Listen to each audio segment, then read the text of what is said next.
તો જૂનાગઢ જિલ્લાના માળિયા હાટીનામાં ખેડૂતના મોઢે આવેલ કોળિયો છીનવાઈ ગયો છે।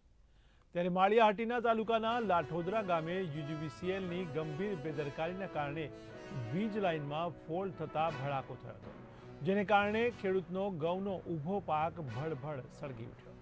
ત્યારે આ ઘટનામાં ખેડૂતને પણ સામાન્ય ઈજા થઈ હતી। ત્યારે ગટુર ડોડિયા નામના ખેડૂતનો આશરે 7 થી 8 વીઘા જેટલો ઘઉંનો પાક સળગી જતા તેની મુશ્કેલીમાં વધારો થયો છે।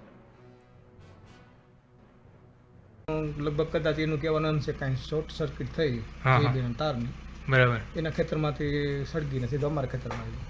આ બાબતમાં મેં સાહેબને સવારે 10-11 વાગ્યાના આસપાસ ફોન કર્યો હતો, કાંઈ સ્પાર્કિંગ થાય તમે લાઇટ બંધ કરજો। સોલંકી સાહેબનો જે બી ફોટો ઓફિસમાં ફોન કર્યો તો કે સાહેબને વાત કરો, અમે ન બંધ કરીએ। સાહેબે કીધું કે એમ બંધ ન થાય।